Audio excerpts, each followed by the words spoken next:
자, 인사를 할까요? 안녕하세요. 페이지는 25페이지 한번 봐볼래요?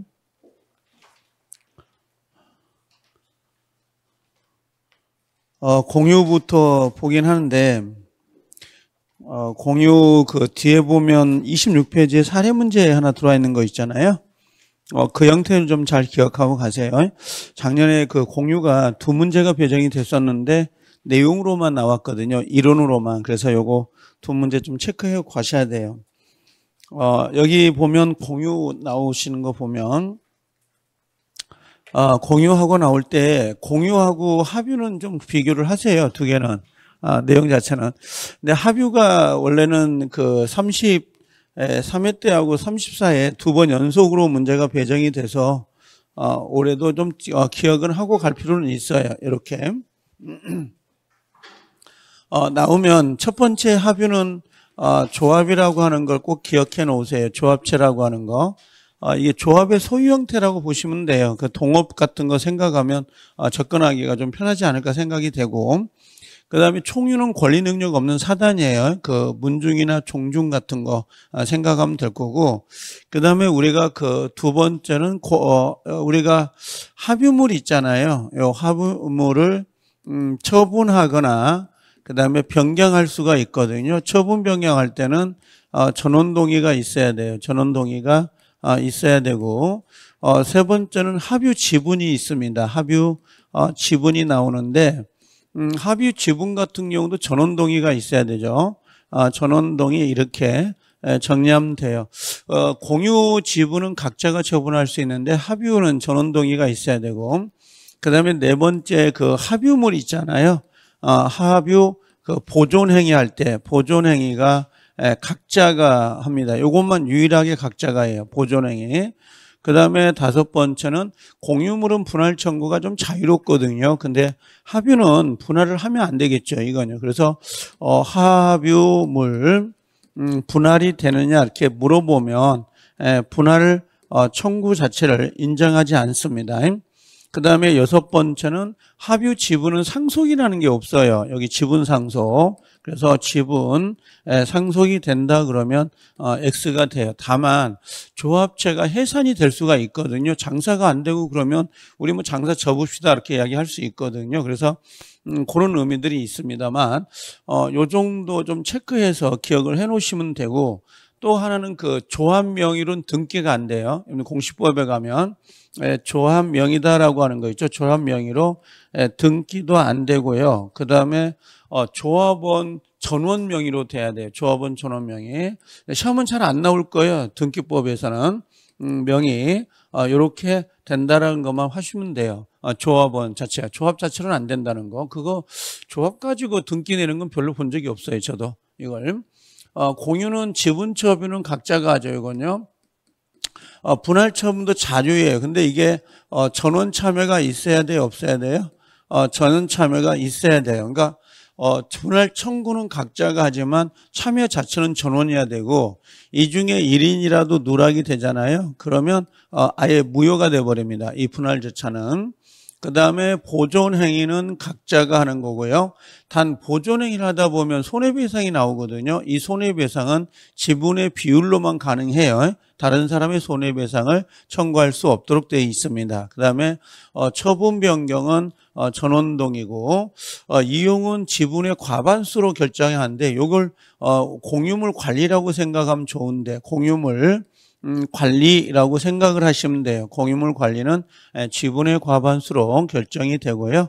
사용수익은 전부가 들어가야 돼. 지분의 비율로 사용한다 이렇게 되어 있습니다. 전부를 지분의 비율로 사용하는 거고, 부담은 장이 지분 비율로 가는데 1년을 좀 체크하는데 이게 잘 안 나오긴 해요. 시험에서는 2년으로 바뀌면 안 된다는 거. 항상 2년이 우리 머릿속에 있거든요. 1년 이렇게 생각을 하시면 되고, 지분의 탄력성은 기억을 좀 해놓으세요. 이게 지분권을 포기하거나 상속인 없이 사망이 되면 다른 공유자에게 지분의 비율로 귀속이 되는데, 이게 만약에 균등으로 간다든지 그 다음에 국유로 간다 그러면 X가 되고요. 나중에 문제를 풀 때는 문제 그 푸는 묘미는 좀 가지고 있어야 돼요. 만약에 문제에다가 가불병이 지분이 균등합니다. 이런 멘트를 주는데 중간에 공유자가 한 사람이 돌아가실 수 있잖아요. 그럼 그때는 균등이겠죠. 지분율이 원래 균등했기 때문에 그걸 감안하고 체크를 해 주셔야 되고, 요 구분 건물 있잖아요. 집합 건물. 요 대지 사용권은 만약에 상속인 없이 사망하거나 지분권을 포기하더라도 다른 공유자에게 기속되는 게 아니에요. 이건 그대로 국유로 간다는 거. 요것만 좀 달라요. 지분의 탄력성이 적용되지 않습니다. 이 집합 건물에서는 그게 차이점이 있는 거고. 그 다음에 공유물 분할인데, 공유물 분할이 작년에 나와버려서 어쩔지 모르겠어요. 요거는 5년간 분할금지 특약을 할 수 있는데 이 등기를 동그라미 쳐놓으세요. 등기를 하게 되면 지분 양수인에게 분할금지했다는 걸 주장할 수 있도록 되어 있습니다. 분할금지 특약이 되어 있는 거고. 그 다음에 구분소유적 공유관계 보이신가요?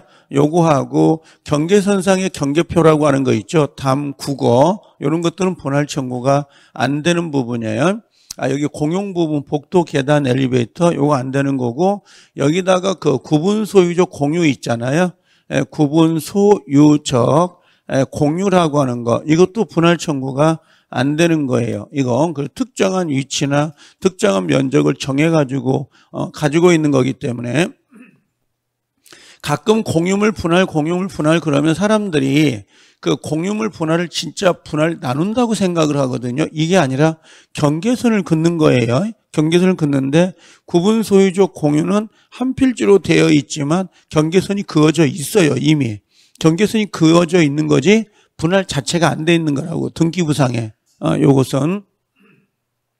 그래서 요건 별도로 경계가 정해져 있기 때문에 경계를 다시 정해주세요라고 할 수는 없다고. 그러니까 이게 공유물 분할이라고 하는 게 맞을지 모르겠어요. 저는 이걸 공유물 분할보다는 경계선을 긋는다고 생각하면 좀 편하거든요. 이게 이제 민사소송에 가면 형식적 형성의소라고 해서 분쟁이 없음에도 불구하고 경계선을 긋는 거라고 하거든요. 이게. 그래서 실질적으로는 이건 분할 청구가 안 돼요. 구분소유죠. 공유는 이미 분할이 되어 있기 때문에, 경계선이 그어져 있기 때문에. 분할은 협의 분할이 원칙이에요. 이걸 원칙으로 갖다 놓고요.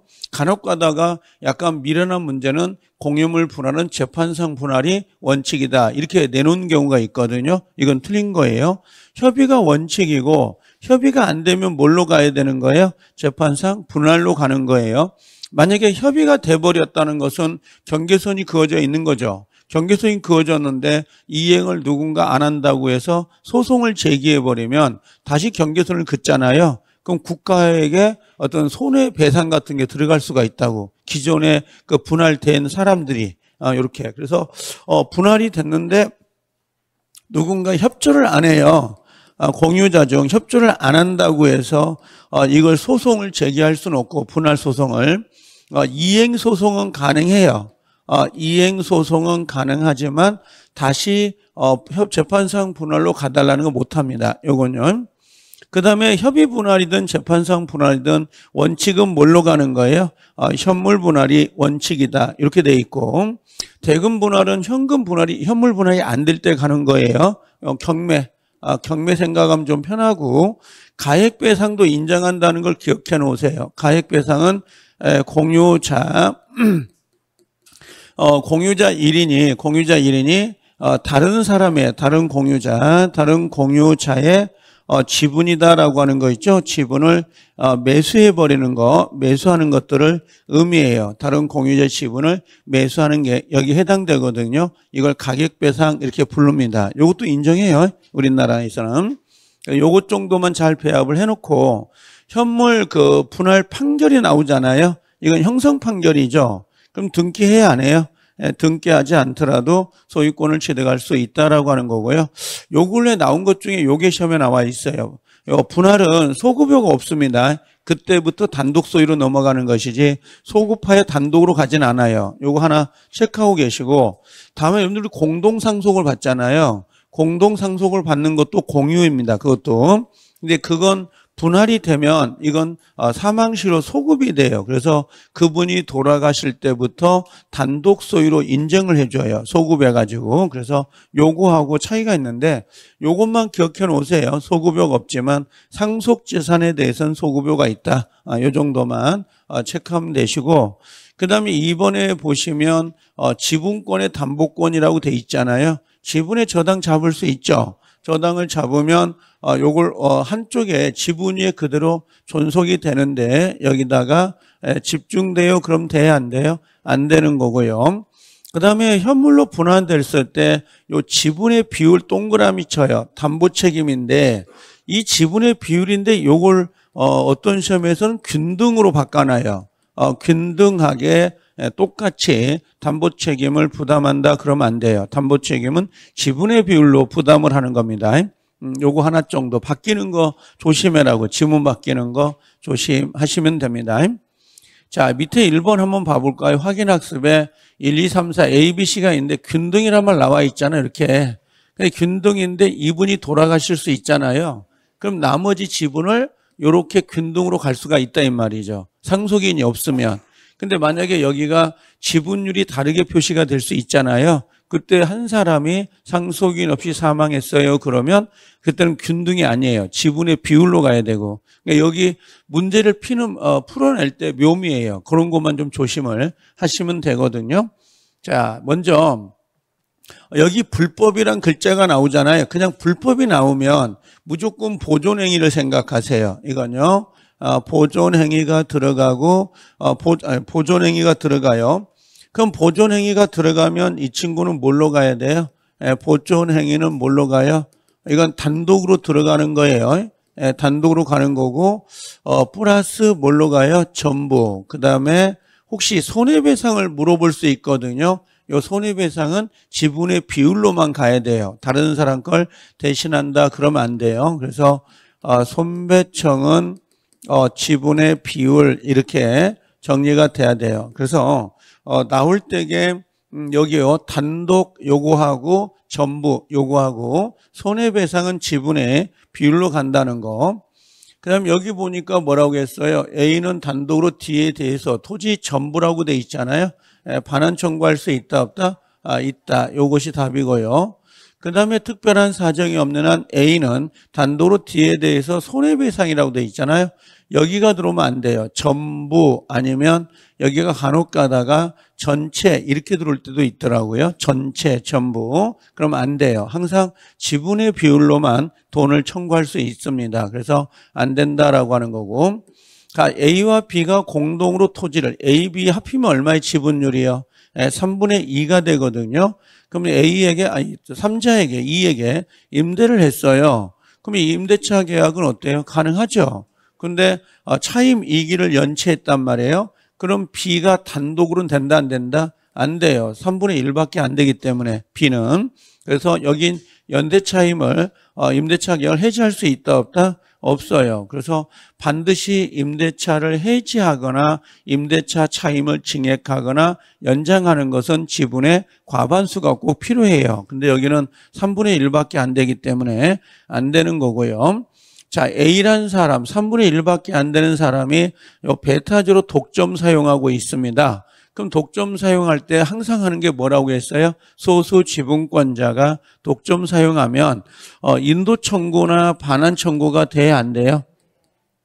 이건 안 되는 거고 방해 제거는 돼야 안 돼요? 방해 제거라든지 그다음 방해 예방이라고 하는 거 있죠? 요건 된다 안 된다? 이건 되는 거예요. 그래서 여기 보면 인도나 명도를 청구할 수 없다. 이렇게 들어가야 되고 방제라고 하거든요. 원래 방제 그러는데 요건 가능하다. 이렇게 정리하면 돼요. 그래서 그 정도 하나 정리하면 되고 다시 5번 위의 경우에 C입니다. C는 단독으로 A에 대해서 C의 지분에 상하는 부당이득 반환이다라고 하는 거 있죠. 이건 돼야 안 돼요? 가능합니다. 그래서 부당이득이나 손해배상은 지분의 비율로 청구할 수 있다. 이렇게 정리하시면 되고요. 여섯 번째 A입니다. 3분의 1밖에 안 되죠. 특정 부분을 배타적으로 점유 사용하고 있다. A도. 그럼 지분의 상당한 면적 범위 내에 해당될 때 C가 전혀 사용을 하지 않는다 하더라도 이 A는 C에 대해서 당연히 부당이득으로 줘야 돼, 안 줘야 돼요? 줘야 되겠죠. 이건요. 당연히 나가라고 할 수도 있고 반환 청구할 수 있는 거니까. 그다음에 여기 보면 BC가 A의 협의 없이 삼자 F에게 임대차 있어요. 그러면 A는 누구에게? F에게 직접 반환을 청구할 수 있다 없다? 없어요. 왜 그러냐면 지분 과반수권자가 임대차를 한 거니까. 다만 A는 누구한테요? A는 B 또는 C에게 요 차임을 자기 지분의 비율로 지분 비율입니다. 청구할 수는 있다 없다? 이건 가능하죠. 이렇게. 자, A는 뭐라고 했어요? A는 F에게 지분에 상응하는 차임 상당을 청구할 수 있어요, 없어요? 이건 없어요. 그럼 A는 누구한테 해야 되는 거야? B, C. B, C에게 해야 되는 거예요. 임차인에게 직접 하면 안 됩니다. 이 친구는 B하고 C에게 털라고 하는 거고. 자, A는 B, C를 상대로 지분에 상하는 차임 상당을 이건 청구할 수 있다, 없다? 있다. 항상 그거 관리 행위가 포커스가 되니까 꼭 좀 정리해 두시고, 나대지에다가 건물을 올리려고 하잖아요. 나대지 건물을 올릴 때는 이건 공유물 변경이에요. 공유물 변경이기 때문에 전원 동의가 있어야 되거든요. 그래서 이건 공유물 변경이 되는 거예요. 변경이 되기 때문에 전원 동의다 라고 체크를 하시면 되는 겁니다. 이렇게 할 수 있다 없다? 없다. 이렇게 정리를 해 놓으세요. 그래서 요 사례 문제를 반드시 좀 풀고 가세요. 근데 전혀 안 풀고 왔네요. 아예 그냥 저번 주에 나갔을 건데. 자, 다른 거 하나 바쁜가 보죠? 자, 그 다음에 뒤에 보면 용익물권 나오잖아요. 박스. 그 용익물권은 박스는 내가 다 보진 않아요. 요건요. 근데 이 지상권 1번은 꼭 읽으세요. 알겠죠? 꼭 읽어야 되는데 몇 가지도 체크하시면 돼요. 지역권에서는 이런 것들 보면 요거 지역권은 불가분성을 꼭 기억해 놓으셔야 돼요. 요거요. 비배타성은 아시겠죠? 공용적 성격이라는 거. 그래서 지역권 같은 경우는 하나만 성립되는 건 아니에요. 두 개 성립할 수 있죠. 독점이 아니라는 거니까. 요거 공유자 1인이 취득하면 어떻게 해야 돼요? 전원이 취득하는 건 좋죠. 취득을 중단하는 건 좋아요? 안 좋아요? 안 좋으니까 전원 사유가 있어야 돼요. 그 다음에 소멸시효 중단은 좋아요? 안 좋아요? 좋으니까 1인인데 요게 상당히 중요합니다. 요거 꼭 기억해 놓으셔야 되고 연구도 되는 거죠. 요것들 지역권들 체크해 놓으셔야 되고, 그 다음에 여기서는 반환 청구 안 들어온다는 걸 꼭 기억해 놓으세요. 승역지를 점유하지 않기 때문에 반환은 안 된다라고 하는 거. 방제는 됩니다. 방해하고. 그래서 방제라든지 방해, 제거라든지 방해, 예방 청구권 이런 것들은 가능해요. 이건 되는데 반환이 안 된다는 거고요. 그 다음에 여기 니은 번역, 계약으로 적극적 의무를 부담시키는 승역지가 뭔가 부담을 해야 되는 경우가 있거든요. 그럼 특별승계인도 같이 부담을 해줘야 돼요. 특별승계인을, 승역지를 매수한 사람. 그 다음에 위기라는 거 있잖아요. 위기는 뭔지 아시죠?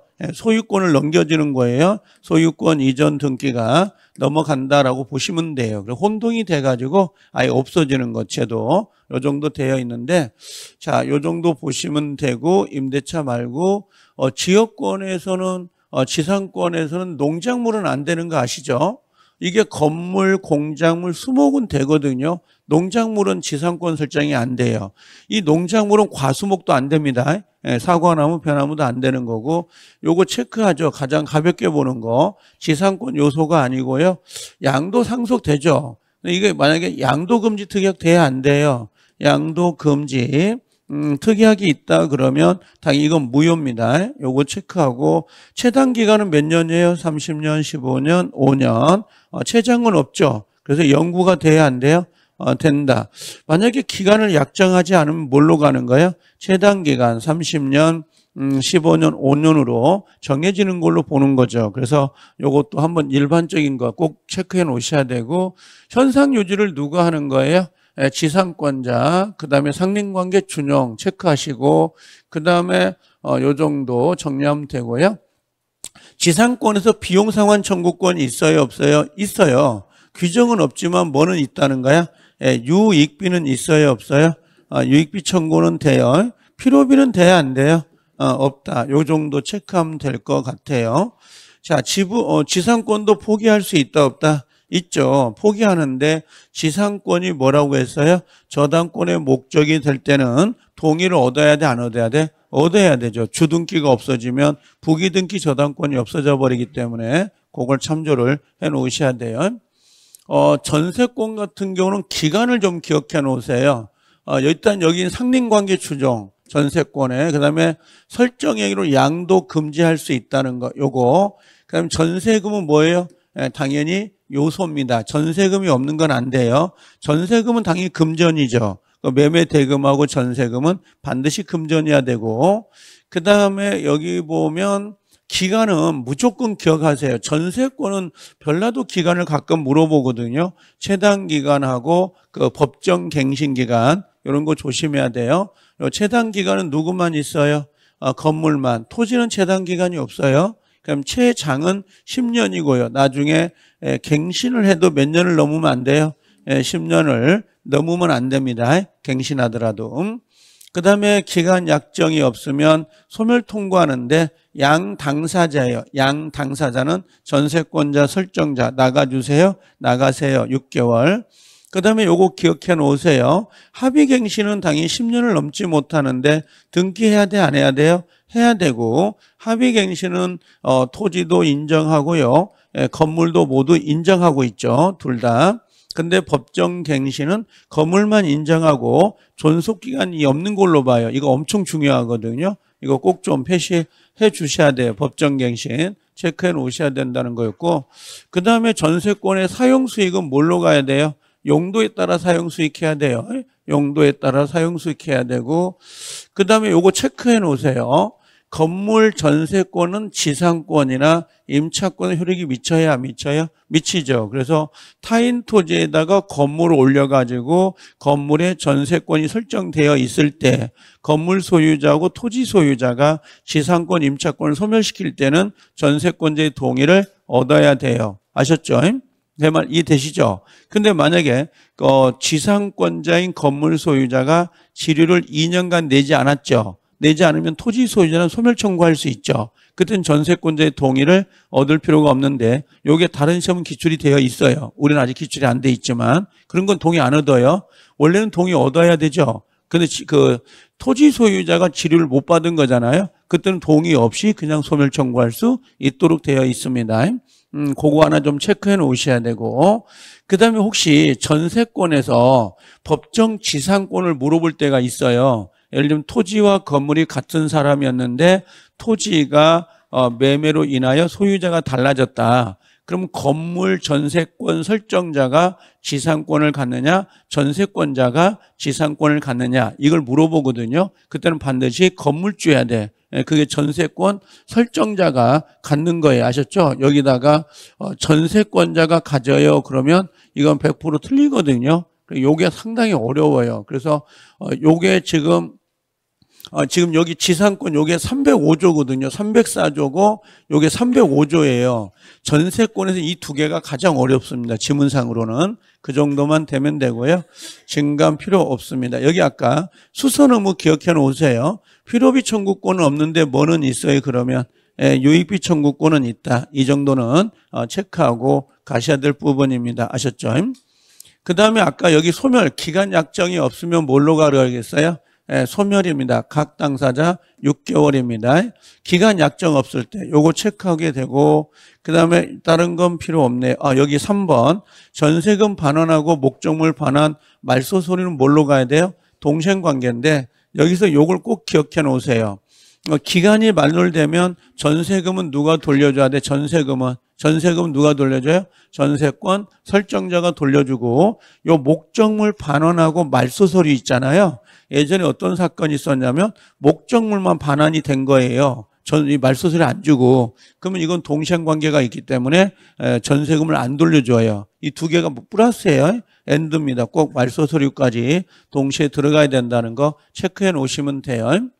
만약에 목적물 반환하고 말소서를 제공했는데 뭘 안 주는 거예요. 뭘 안 주면, 전세금을 안 주면 그때는 경매를 실행할 수 있어요. 그걸 하나 체크하면 되고, 그 다음에 여기 임대차는 물건만 일단 된다는 거, 권리는 일단 안 돼요. 기본적으로 이건요. 그 다음에 임대인 동의가 있어야 양도가 된다 그랬는데, 이때 조심할 건 이 임대인 동의라는 의미는 요거예요.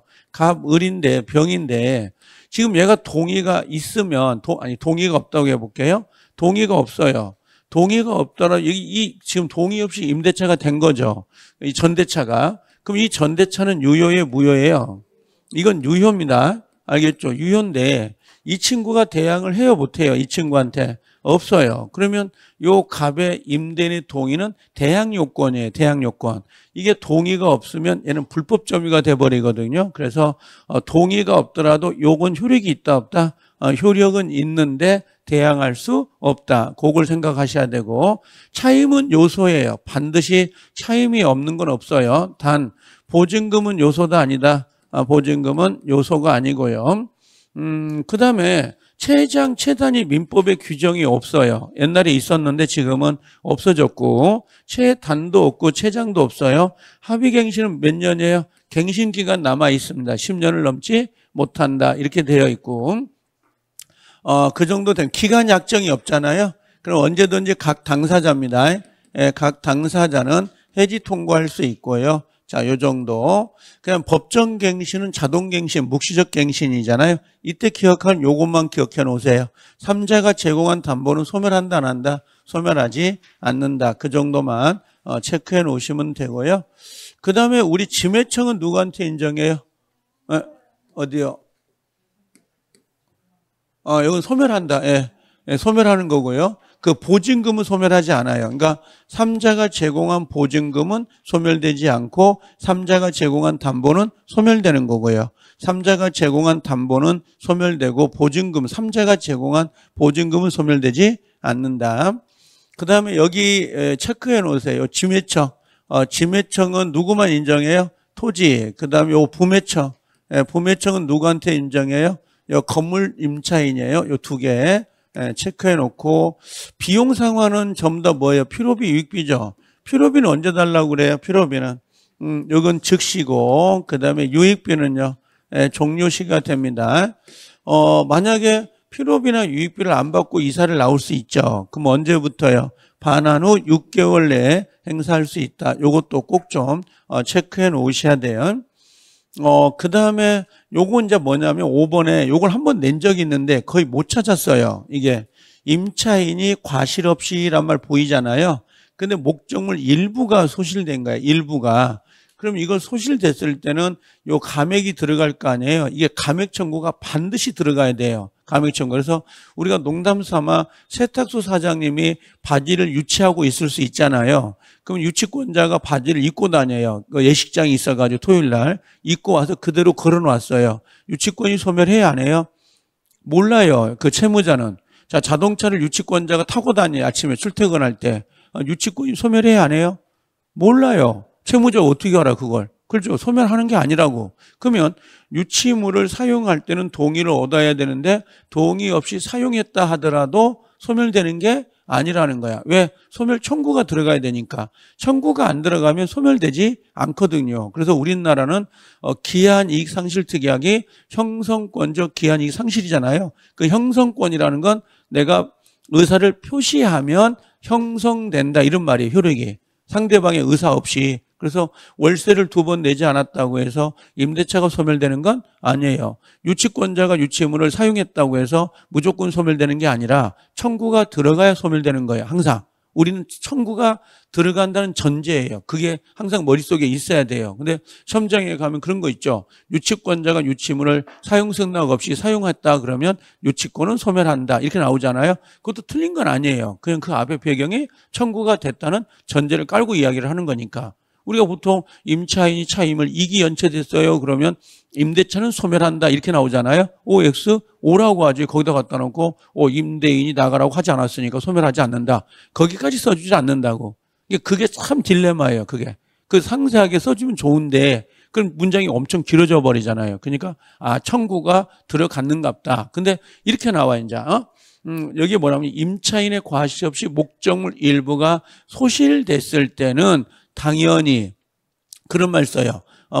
임차의 과실 목적물이 소멸되면 당연히 임차권은 소멸한다. 그 당연히라는 의미가 뭐겠어요? 청구가 안 들어와도 소멸한다. 그런 의미예요. 그래서 예전에 유치권자에서도 유치권에 의해서 뭐라고 했냐면 성관주의 의무를 위반했을 때 당연히 유치권은 소멸한다 이렇게 나온 거야. 그게 그런 게 표현을 해줘요. 뉘앙스를 진명에서. 근데 그게 좀 어렵습니다. 어순이 찾아내는 게. 그러니까 그걸 쉽게 찾지는 않은 거, 어려워져 버렸죠. 시험이 중개사가. 그러니까 점점 응시생이 줄고 어려운 시험이다 보니까 또 돈벌이가 돼야 되는데 잘 안 되니까 그런 문제가 없잖아 있죠. 이런 게 가장 지금 세 번째로 어려운 민법이에요. 지금은 이게 민법 자체가. 상당히 어려워요. 우리도 쉽게 나올까 그 생각은 잘 모르겠는데 제가 봤더니 쉽지는 않을 거예요. 한번 수준이 올라오면 안 내려갑니다. 민법인가 학계론 열심히 해가지고 점수 올려가지고 민법에다가 점수를 넘겨주는 게 좋아요. 자, 40점은 당연히 넘겠죠. 1년 했는데 40점 안 넘으면 이상하죠. 1년 동안 공부했으면 40점은 당연히 넘을 거 아니에요. 40문제에서 16문제는. 그 전제에서 그리고 학교는 토스에도 합격이 되지 15개 맞았는데 토스에도 점수가 안 나오잖아요. 그러면 평균이. 지금이라도 해도 돼요. 늦진 않아요. 그냥 계속 반복되는 것들 이런 것들. 자 여기 성관주의 의무 요거 체크해 놓으세요. 이 성관주의 의무가 두 군데 나와요. 우리는 지금 유치권하고 임차인 성관주의 의무가 있는 거고 그 다음에 요거 체크해 놓으세요. 연대채무요. 이거 우리가 제가 휴말도 했을 거예요. 집 앞에 가면 슈퍼 있잖아요. 마트. 그 연대에서 임대차 하는 거거든요. 그러면 만약에 내가 4명이다 임차인이 그럼 월세가 400만 원일 때 100만 원씩 부담하기로 약속을 했는데 임대인 입장에서는 연대예요. 그럼 한 사람이 세 사람이 돈이 없어. 그럼 한 사람이 400을 내야 되는 거야. 그게 연대 책임이에요. 알겠죠? 그래서 이건 연대에서 책임이 되는 겁니다. 분할이라는 게 없어요. 여기는요. 분배이익이 없습니다. 그래서 요것도 우리 시험에 나왔고 요것도 나왔어요. 다 나온 지문들이니까 체크해서 보셔야 되고. 그다음에 여기 보면 기간 약정이 없을 때 한번 보시면 되는데 요걸 체크해 놓으세요. 임차인이 파산당하면 임대차는 소멸될 수 있거든요. 근데 여기가 혹시 전세권자가 파산당하면 이렇게 나올 때가 있어요. 이건 소멸 사유가 아니에요. 이건요. 이거냐면 이미 전세권 설정자는 목돈으로 돈을 받았기 때문에 소멸되지 않아요. 근데 임차인은 차임이 안 들어와 버리거든. 파산당하면. 그래서 소멸 사유를 갖다 놓은 거예요. 그래서 두 개 비교할 필요가 있는 거고. 나머지는 좀 읽어보세요. 법정 해제 사유니까. 의사에 반하여 과실 없이 일부 멸실했는데 목적을 달성할 수 없다. 동의 없이 양도 전대, 차임 이익이 연체. 이거 어디서 본 것 같지 않아요? 어디서 본 것 같아요, 이거? 주택임대차의 보호법에 가면 갱신 요구하잖아요. 거기 위반 사항이에요. 거의 다. 그 8가지. 그 같은 내용이에요. 목적을 달성할 수 없습니다. 차임 이익을 연체했습니다. 같은 의미거든요. 그래서 애울 건 아니에요. 그렇다라고 하는 거 한 번만 쑥 하고 지나가도 되고. 보증금 반하고 목적물 반은 뭐예요? 동생관계죠. 임대차가 종료되면 그 정도 정리하면 돼요. 자, 이 정도는 읽고 왔겠죠. 그래도. 자, 그 다음에 이제 구분지상권 와보면 되는데, 구분지상권 체크하고 가세요. 작년에 법정지상권하고 분묘기지권이 시험에 나와서, 지상권에서는 분묘기지권, 요 구분지상권, 요게 남아있는데, 토지 일부에 대해서도 지상권이 돼야 안 돼요? 설정할 수 있어요? 없어요? 있어. 토지가 이렇게 돼 있는데, 만약에 고가도로가 올라갈 수 있잖아요? 이렇게 산이 이렇게 돼 있고, 이렇게 돼 있어. 그럼 요렇게 다리가 놓여 있을 거 아니야. 고가도로가. 그럴 수 있죠. 그럼 일부만 들어가요? 안 들어가요? 들어갈 수 있단 말이에요. 고가도로가. 그래서 구분지상권은 공간이나 지하를 사용하는 거예요. 지표가 아니고. 내 토지 위에가 고속도로가 있는 거라고. 내 토지 위에가. 그래서 요 구분지상권은 이걸 구분이 모르면 안 되죠. 공간이나 그다음에 뭐예요? 하를 사용하는 거라고. 이런 것들은 일부에 성립될 수 있다 없다? 있다라고 하는 거고요. 수목은 돼야 안 돼요? 안 돼요. 여기는 건물하고 그다음에 공작물에 대해서만 되는 거고요. 이건 등기돼야 안 돼요? 됩니다. 상하의 범위를 정하여 등기해야 된다. 여러분들 그 공시법에 가면 그 구분지상권 등기하는 방법 나오지 않아요? 그럼 이 구분지상권은 여러 개가 같은 영역에 여러 개가 성립될 수 있어 없어? 있죠.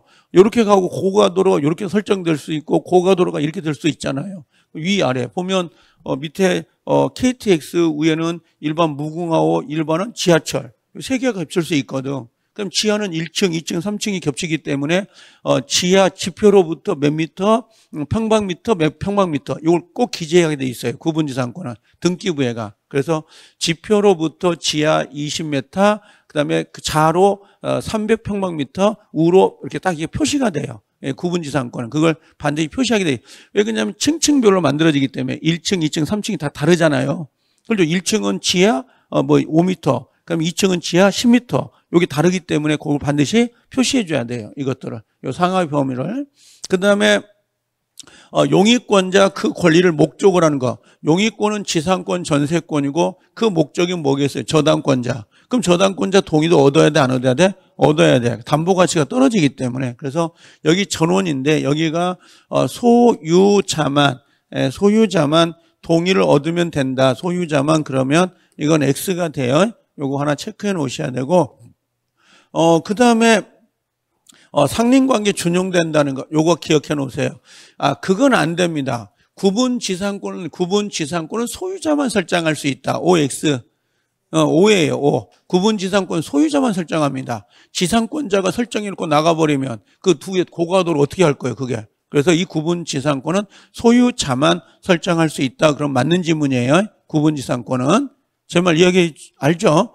임차인이 그 고가도로 올려도 괜찮아요. 승낙해가지고 올려버리면 토지 소유자 어떻게 할 거예요? 그게 문제가 생기지. 그래서 구분 지상권은 소유자만 설정이 되는데 우리 시험은 아직 안 나왔어요. 다른 시험은 이미 기출되어 있고요. 자, 법정 지상권은 항상 머릿속에 그거 생각이라고 했죠. 뭐예요? 저당을 잡을 때 건물이 있어야 되고 저당을 잡을 때 토지 건물 소유자가 같아야 된다. 그죠? 그 공식만 갖추면 돼요. 그 공식만. 자, 그럼 여기 보면 저당권이 설정된 후 그랬어요. 난 안 읽고 싶어요. 알 것 같아. 건축 신축했다. 무슨 말인지 알겠죠? 그럼 저당에 요게 다른 걸로 바꾸면 무슨 말이에요? 요 나대지의 저당을 설정한 다음에 건축했어요. 이 말과 같은 거거든. 그럼 안 나오죠. 그 다음에 건물이 없는, 지상 건물이 없는 토지에 관하여 근저당권. 나와요? 안 나와요? 안 나오겠죠. 건물이 없는데 저당을 잡았단 말이야. 그리고 나중에 건물이 올라간 거잖아요. 그 다음에 또 뭐야? 여기 보니까 건축 중이었다 이렇게 나오잖아요. 건축 중이면 무조건 나와요. 이게 이 시점이 좀 있어요. 이게 뭐냐면 대금을 완납할 때까지는 건물이 완성이 돼야 돼요. 이게 토지가 경매가 넘어가잖아요. 그럼 토지가 있고 위에 그 토지 소유자가 건축 중이었다고. 건축 중이었는데 경매가 넘어가는 거잖아요. 그럼 지금 건물이 완성된 건 아니죠. 그러면 그 낙찰자가 나올 거 아니야. 그 낙찰자가 대금을 완납할 때까지는 건물이 완성이 되어 있어야 법정지상권을 인정하고 대금을 완납했을 때까지도 건물이 완성이 안 돼 있으면 법정지상권 성립이 안 돼요. 거기까지 우리 시험에 안 물어봐. 그냥 건축 중 이런 단어가 나오면 나온다. 그 정도만 정리해 놓으시라고요. 그 다음에 여기 공동저당 보인가요? 철거 신축은 나와요, 안 나와요? 무조건 안 나온다 그랬어요. 그럼 이건 뭘로 가야 돼요? 나중에. 네, 맞아요. 일괄 경매 청구권으로 간다 그랬죠. 법정지상권이 안 나오니까 일괄 경매 청구권으로 가는 겁니다. 그 다음에 5번에 토지의 저당권을 설정할 당시에 지상의 동일인 소유의 건물이 존재했네. 그럼 저당을 잡을 때 건물이 있고 저당 잡을 때 소유자 같죠. 그럼 당연히 뒤에 소유자가 바뀌어도 법정지상권 나와요, 안 나와요? 나와요. 뭐 상관없죠. 자, 법정지상권도 건물 소유권하고 분리시킬 수 있어요, 없어요? 있죠. 부종성 없으니까. 지상권하고 지상물 분리할 수 있다, 없다? 있고. 법정지상권하고 지상물 분리할 수 있다, 없다? 있어요. 법정지상권의 존속기간은 몇 년이에요? 30년, 15년, 5년. 치료돼야 돼, 안 내야 돼? 내야 돼. 2년. 그렇죠? 안 내면 나가라. 치료를 누가 결정해요? 법원이. 법원이 치료 결정 안 해주면 어떻게 돼? 2년이 경과되더라도 소멸 청구할 수 없다. 지금 나와 있는 것들이잖아요. 다 우리가 봤던 내용들. 자, 그 다음에 지역권 와보시면 되는데 지역권은 여기에 오타가 좀 많았어요. 제가 보니까 답을 풀어봤나요? 네, 풀어보면 답이 X가 있다는 거 많이 알 거예요. 자, 1번에 보면 여기가 요역지하고 승역지는 일필지 토지 일부라도 무방하다라고 했는데 X가 되죠. 이건요. 요역지는 반드시 뭐예요? 전부인데 이걸 전부를 일부를 위해 일부를 뭐 위한 이렇게 나오거나 일부를 위해 이런 말 나오면 돼야 안 돼요. 이건 안 된다 그랬죠. 일부를 위한, 일부를 위해 이렇게 나오거나 승역지는 일부 위에도 돼 안 돼요? 예, 일부 위에도 되는 거죠. 요거 위에, 위한, 위해 무슨 말인지 알겠죠? 요거 이런 거 안 내면 좋은데 낼 게 없었나 봐요. 계속 내요 이걸 자체가. 이건 말장난이잖아요. 그 다음에 지역권은 개인적 편익을 위해서는 설정할 수 있다 없다? 없어요. 그래서 지역권은 사람의 편익은 된다 안 된다? 사람의 편익은 안 되는 거고요. 자, 지역권은 소유자, 지상권, 전세, 임차인도 설정할 수 있어요 없어요? 있다. 요거 있다라고 해야 돼요. 요거 X라고. 요거 고쳐놓으세요. 요거 틀린 게 많더라고요. 이건 일부러 그런 건 아니에요. 알겠죠? 잠결에 답을 달았나 봐요. 예. 질문하지 마세요. 동영상 보신 분들은 이거. 그 다음에 지역권의 존속기간과 대가에 관한 규정이 없죠. 연구도 돼야 안 돼요? 되죠. 연구 무한으로 가능하다라고 되어 있고, 그 다음에 5번에 보면 지역권은 요역지 소유의 부종에서 이전이 됩니다. 맞죠? 그럼 지역권 이전 등기라는 게 있다 없다? 없어요. 그러면 요역지에 대한 소유권 이외의 권리 목적이 되지만 다른 약정으로 할 수 없다라고 돼 있거든요. 이건 틀린 건데 이게 뭐냐면 요역지 소유자하고 지역권을 설정할 때 당신이 소유권을 가지고 있을 때만 지역권을 가지고 있고 당신이 요역지를 팔아버리면 지역권을 없애기로 합시다. 그런 약정을 할 수 있다 없다? 있어요. 근데 조심할 건 지역권이 존속되면서 요역지를 처분하는 거, 요역지하고 분리하는 건 돼야 안 돼요? 이건 안 돼요. 알겠죠? 지역권이 없어지면서 요역지만 넘어가도록 특약하는 건 가능해요. 그건 가능한데 지역권이 살아있으면서 요역지만 넘기겠다? 이건 안 된다고. 두 개가 항상 같이 다녀야 되고 만약에 지역권이 없어지면서 요역지만 넘기겠습니다. 그런 특약은 가능해요. 그런 특약은. 할 수 없다 했으니까 틀렸고 지역권은 요역지와 분리하면 돼야 안 돼요? 양도하거나 다른 권리를 하지 못한다라고 했죠. 다른 권리는 무슨 의미예요? 저당을 못 잡는다. 지역권에다 저당을 잡을 수는 없어요. 다른 권리 저당으로 잡지 못한다. 이런 의미예요. 자, 공유자 1인은 공유자 지분 1인입니다. 지분에 관하여 그 토지를 위한 지역권이나 그 토지가 부담한 지역권을 소멸하게 하지는 못합니다. 맞죠? 그래서 이것도 중요해요. 불가분성. 자기 지분에 대해서는 지역권을 소멸시켜 주세요. 그건 안 된다는 겁니다.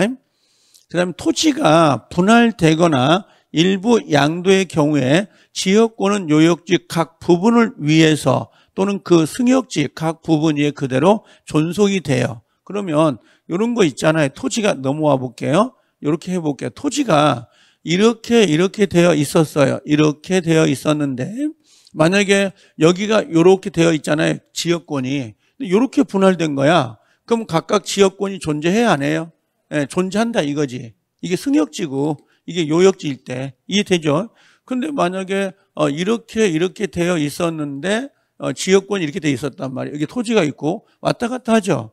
근데 만약에 여기가 어떻게 분할됐냐면 이렇게 갑이 가져가고 이건 을이 가져간 거야. 그럼 을은 지금 부담해야 안 해요? 안 하죠. 그럼 을은 있어 없어? 없지. 그냥 갑만 부담하는 거지. 이렇게. 이런 것은 될 수 있어요. 이렇게는 될 수 있지만 기본적으로 뭡니까? 분할이 되면 그 존재 위에 그대로 존속이 된다. 이렇게 보셔야 돼요. 자, 그 다음에 밑에 보시면 공유자 1인이 지역권을 취득할 때 다른 공유자도 이를 취득한다 안 한다? 취득하죠. 좋은 거니까. 한 사람에게만 사유가 있어도 취득하고 취득 중단은 좋아요? 안 좋아요? 안 좋죠. 그러면 2일인에 대한 점유로 인한 지역권 취득의 중단은 다른 공유자에게 효력이 있어요? 없어요? 없다 해야 되는데 있다라고 해서 이건 없다로 고쳐놔야 돼요. X예요. 이건 없다. 답을 하나 고쳐놓으세요. 없다. 자, 그 다음에 지역권 소멸 중단은 좋아요? 안 좋아요? 네, 좋은 거죠. 소멸 중단인데 여기 보니까 1인이잖아요. 그래서 이건 효력이 있어요? 없어요? 네, 있다라고 해야 돼. 있다. 그래서 이건 X예요. 요게 X 고쳐놔야 돼요. 꼭 좀 고쳐놓으세요. 자, 그 다음에 12번에 승역지의 소유자는 지역권에 필요한 부분의 토지 소유권을 누구한테 넘겨줄 수 있어요? 누구한테? 승역지 소유자는 누구한테? 지역권자에게, 그죠? 위기하여 부담을 면할 수 있다 없다? 있고, 이때 소유권 이전 등기 해줘야 돼 안 해줘야 돼? 해줘야 돼요. 해줘야 혼동으로 소멸해요. 이건 없다가 아니라 있다라고 거쳐놓고 여기다가 혼동으로 그러면 그때 가서 소멸이 되는 겁니다. 이렇게요. 소유권이 안 넣으면 소유권 취득 못하죠. 혼동이 생길 수가 없다고. 그거 하나 체크해 놓고 지역권은 물청에서 방지하고 방해는 되죠. 반환 청구는 돼 안 돼? 안 된다는 거. 자, 요역지의 불법 점유자 있잖아요. 요역지의 불법 점유자는 취득시효가 돼 안 돼요? 안 되죠. 취득시효 할 수 없도록 되어 있습니다. 여기 12번 있잖아요. 우리 시험에 나올 때 위기가 뭘로 나왔었냐면 이렇게 나온 거야. 여기 승역지 소유자가 누구한테 넘겨주는 거예요? 요역지 소유자에 넘겨주는 거잖아요. 거꾸로 나온 거야. 거꾸로. 이런 식으로. 그래서 예를 들면 요역지 소유자가 승역지 소유자에게 그 등기를 넘겨줘야 된다. 그건 안 된다고요. 거꾸로 가면 안 돼요. 그 점하고. 여기도 승역지 소유자가 통로를 개설한 다음에 20년간 평온 공연하게 사용했다면 지역권을 취득시효할 수 있어요, 없어요? 있다, 없다? 이게 없어요. 이게 없답니다. 없다라고 하시면 돼요. 이건 X인데 15번도. 왜 그러냐면 승역지 소유자가 개설한 통로라고 돼 있잖아요. 승역지 소유자가 통로를 개설하는 게 아니라 요역지 소유자가 통로를 개설해야 돼요. 요역지 소유자입니다. 소유자가 통로를 개설해라 이렇게 돼 있어요. 요거 바뀌는 거 조심하세요. 이것도 기출이 되어 있습니다. 요것도 그렇고 요거. 자, 요 정도. 그래서 한 15개 정도만 잘 보세요. 이 지문을. 15개 정도 보면 지역권은 벗어나지 않아요. 가장 쉬운 게 나름 지역권이기 때문에 체크를 하고 넘어가시면 돼요. 자, 넘어오면 유치권하고 들어와 있는 거 있잖아요. 유치권은 요것만 하나 체크해 볼까요? 여러분들 유치권은 요거요. 유치권은 옆에다가 요거 하나 써놓으세요. 법정 담보 물건인 건 아시죠? 법정 담보고요. 등기해야 안 해요? 등기 안 하죠. 강행 규정, 의무 규정? 의무 규정이죠. 의무 규정이 된다. 이렇게 정리하면 되고요. 그 다음에 유치권의 목적물은 물건이에요. 동그라미. 그 물건은 토지도 되고 건물도 되는 거예요. 토지, 건물 모두 사용하는 거고요. 제3자 소유물도 된다, 안 된다? 돼요. 꼭 반드시 채무자 소유이어야 되는 것은 아니에요. 그래서 아버지가 AE센터에다가 아들내미 노트북 맡기는 거 기억나죠? 그러면 소유자는 아들이지만 채무자는 아버지예요. 그거 생각하면 쉬워요. 그 다음에 결련성이 있어야 돼, 없어야 돼? 있어야 되는데 이때 채권하고 목적물의 결련성이 있어야 된다. 보이신가요? 근데 채권하고 점유 사이의 결련성은 필요 있어요, 없어요? 없는데 이건 이해가 되는데 나중에 가면 뭐라고 하냐면 이렇게 나와요. 건물 공사 대금 채권이 점유하기 전에 발생이 되고 나중에 그 목적물을 점유하였다 하더라도 유치권은 발생이 된다. 이런 표현을 써요. 그게 이 말이거든요, 지금. 그러니까 예를 들면 채권이 점유 전이죠. 채권이 먼저 뭐가 된 거예요? 발생이 된 거죠. 되고 나중에 뭐가 된 거예요? 나중에 점유를 했어요. 점유를. 그래도 유치권이 나온다, 안 나온다? 그래도 나온다. 지금 요 표현이에요. 요 표현. 그러니까 채권 발생과 점유가 동시에 해야 되는 게 아니라 채권이 먼저 발생되고 나중에 점유가 되더라도 유치권이 나오고 점유를 먼저 하고 있다가 나중에 채권이 발생되더라도 유치권이 나와야 안 나와요? 나와요. 그걸 물어보는 거라고 지금. 그래서 꼭 좀 정리해 놓으셔야 돼요. 그 다음에 변제기가 들어오잖아요. 이 변제기는 항상 그거 생각하세요. 그 유익비. 유익비 생각하셔야 돼요. 유익비에서 뭐가 들어와요? 상환 기간을 허여했다 이런 말 나오잖아요. 그럼 유치권이 나와야 안 나와요? 그러면 안 나와요. 요거 체크하시면 되고, 적법점유 나오잖아요. 이때 울고 먹는 게 뭐냐면 가장 많이 나온 게 임대차 종료 후 비용을 지출했다. 그 멘트를 가장 잘 내요. 그래서 임대차 혹시 종료 후에요. 종료 후에 비용을 지출했어요. 이런 멘트가 나오면 자, 비용 청구는 돼야 안 돼요? 되지만 유치권은 된다 안 된다? 안 돼요. 그 이유가 요 임대차 종료 후라고 되어 있잖아요. 그걸로 찾으면 돼요. 그래서 임대차 종료 후에 비용을 지출했습니다. 그러면 비용 청구는 되지만 유치권은 안 된다는 거. 이게 불법이기 때문에 그래요. 이게 불법. 이렇게 체크하면 돼요. 반드시 적법점유해야 되고, 그다음 점유는 직간접 돼야 안 돼요. 직접, 간접 다 되죠. 근데 이때 조심할 건 누구? 채무자. 채무자를 직접 점유했다. 그럼 돼야 안 돼요. 유치권이 안 나와. 이건 완전히 고전이 된 거죠. 이건요. 그래서 그 정도. 그다음 배제 특약이 있으면 돼야 안 돼요? 안 돼. 그러면 법으로 정한 법정 요건을 모두 갖췄다 하더라도 배제 특약이 있어버리면 유치권은 안 나오는 거야. 아무리 법이 정한 요건을 갖췄다 하더라도, 법정 조건을 갖췄다 하더라도 배제 특약이 있으면 유치권이 안 나와요.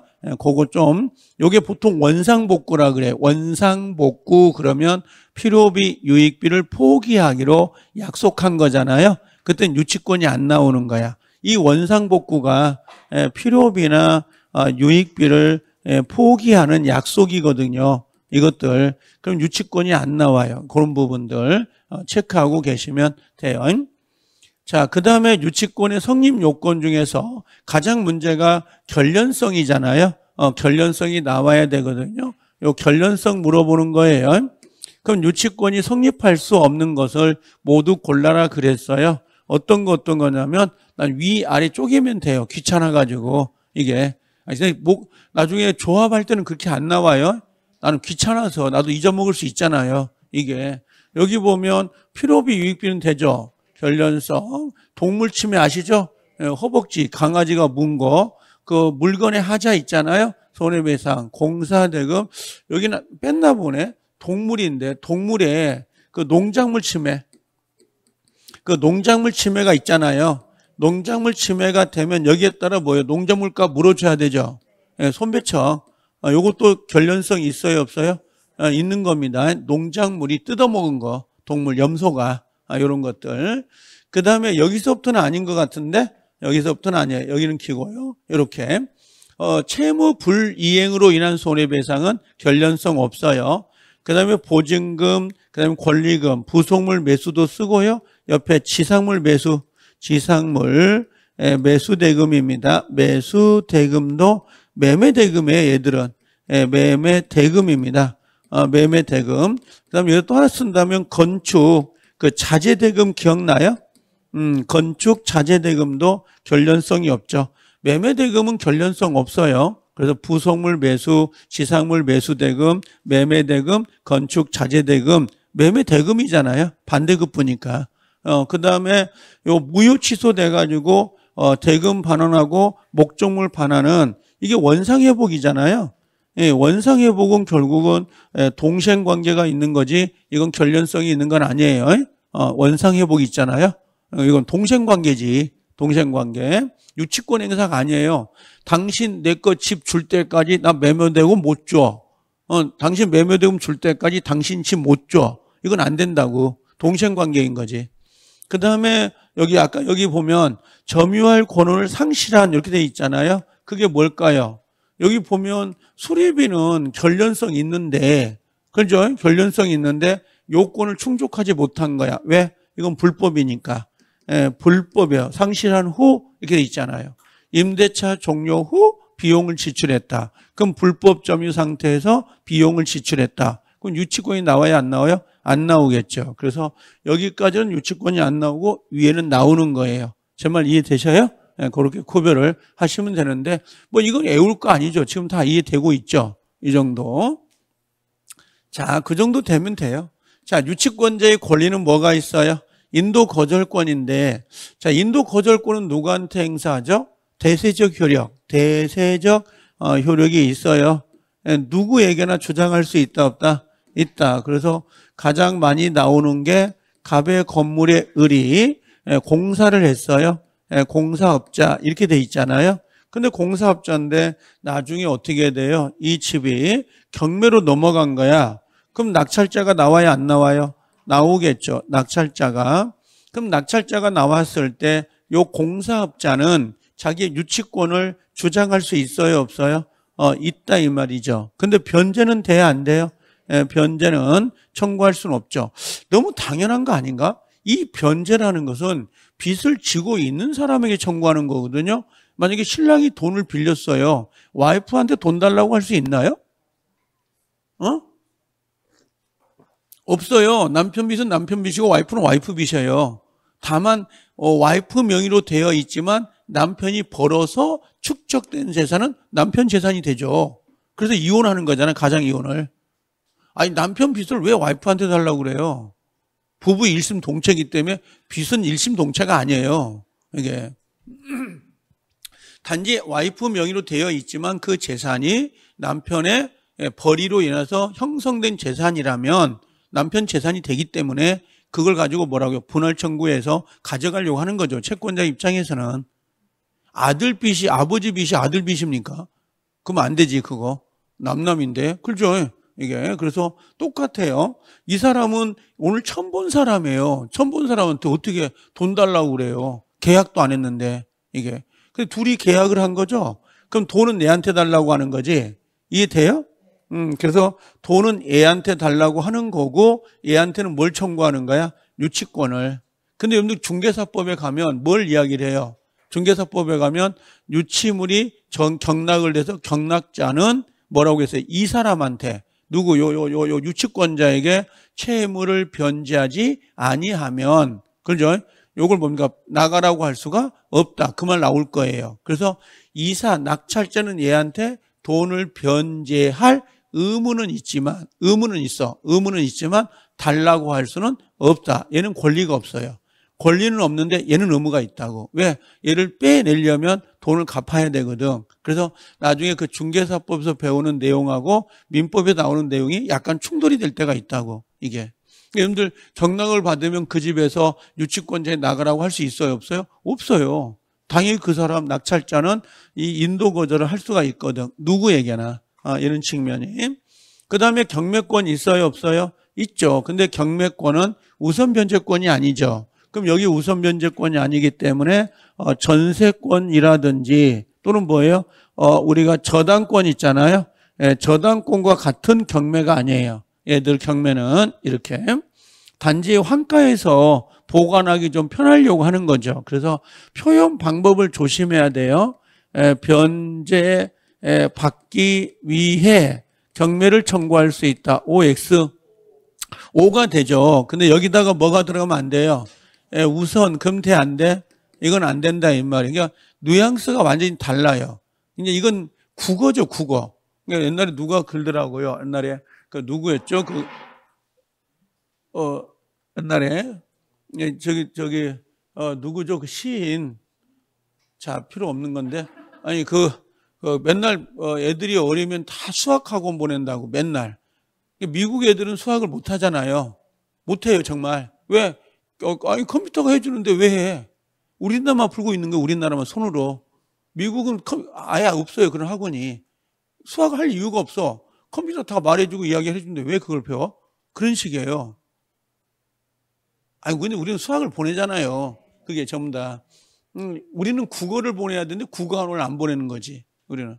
지금 여러분들 GPT 같은 거 써본 적 있나요? 그죠? 써보면 어떻게 질문해야 되는지 알죠? 논리 정연하게 질문해야지 그걸 대답을 해주거든요.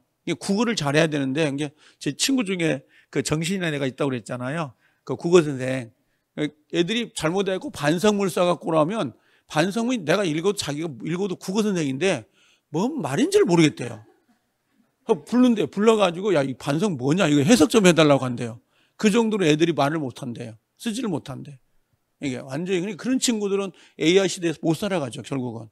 이 전부 다 컴퓨터에다 뭘 논리적하게 물어야 되는데 물을 수가 없으니까. 그건 중요한 건 아닌데 그렇다 이 말이에요. 그냥 국어학원부터 보내요. 자, 여기 간이변제 충당권 보이죠? 요건 뭐예요? 요건 유치물을 직접 변제 충당하는 거잖아요. 요게 직접인데 요 간평 받아야 돼, 안 받아야 돼? 받아야 돼. 법원에 청구해야 돼, 안 해야 돼요? 해야 되는데 우리 시험에서는 법원에 청구하지 않고 임의로 한다라고 나온 적이 있어요. 그럼 틀려요. 그 다음에 과실수취권 나오죠. 과실을 수취해가지고 조심할 건, 이 과실은 수익을 위한 과실이에요? 변제 충당하기 위한 과실 수취예요? 이건 변제 충당이죠. 변제 충당인데 이게 시험에 가서 뭐 수익을 위해서 과실을 수취한다. 그러면 안 돼요. 자기의 그 필요비 채권을 변제받기 위해서 과실 수취권을 인정해 주는 거지. 이걸 충당하려고 하는 거지 수익을 벌어들이려고 과실을 수취하는 게 아니라고. 그거 하나 조심할 거고요. 자, 아까 유치물 사용권 나오죠. 승낙 받아야 돼요, 이거. 승낙 받아야 되고 승낙을 받지 않고 유치물 사용하면 소멸 청구 대상이 돼요. 나가라고 할 수 있다고. 그 다음에 보존행인 동그라미 승낙 없이 사용할 수 있지만 차임 상당은 반환해 줘야 돼, 안 해줘야 돼? 해줘야 돼요. 근데 이건 어때요? 혹시 승낙을 받지 않고 유치물을 사용했는데 이때 유치물을 뭐 했냐면 전세권을 내주거나 아니면 임대차를 내준 거예요. 그럼 임대차 같은 경우는 전부 다 동의를 받아야 되잖아요. 보존이 아니기 때문에. 그러면 이때 뭐라고 하냐면 이걸 과실을 수취했다 하더라도 이거 돌려줘야 되거든. 이 채무자에게 돌려줄 때에 보증금 상당액을 이렇게 표현하거나 전세금 상당액을 부당이득으로 돌려줘야 된다. 그럼 될까요, 안 될까요? 혹시 전세금 상당액 이렇게 나오거나 보증금 상당액 이렇게 나오면 돼, 안 돼? 안 돼. 지금 여기 보면 차임 상당이라고 돼 있잖아요. 보증금이나 전세금은 원 소유자에게 돌려줘야 될 돈이라고. 그렇죠? 그만큼의 이득을 줘버리면 유치권자 망해요. 그러니까 여기에 뭘로 간다면 예를 들면 법정이자, 전세금의 이자 아니면 보증금의 이자 정도는 돌려줄 수 있는데 전세금의 상당한 액수를 부당이득으로 돌려줘야 된다. 이런 멘트가 나오면 무조건 틀려요. 이건요. 그래서 법정 이자 부분의 상당액이라고 보시면 돼요. 그 정도만. 요거 지문 바꾸면 거의 못 찾아요. 근데 우리 시험에 기출이 되어 있어요. 이런 것들이. 그 다음에 비용 상환은 아시겠죠? 비용 상환은 밑에 쓰세요. 별도의 유치권이 성립될 수 있다는 거. 그래서 내가 보관하면 좋은데 다른 사람한테 보관시킬 수 있잖아요. 그럼 보관비가 들어가 안 들어가? 들어가겠죠. 그럼 보관비도 받아야 돼, 안 받아야 돼? 받기 위해서 별도의 유치권이 성립될 수도 있다 이 말이에요. 그 정도 정리해 주시면 되고요. 자, 유치권의 효력이다라고 돼 있는데 이거 보고 쉬어버리게 그냥. 자, 성관주의 의무 체크하세요. 아까 우리 그 임차인 있잖아요. 임차인도 성관주의 의무가 있고 승낙 없이 유치물 사유되어 담보 제공할 수 있다 없다? 없어. 자, 그럼 이 두 개를 뭐라고 했어요? 위반했죠. 그럼 소멸 청구가 들어가잖아요. 아까 여기가 뭐라고 했어요?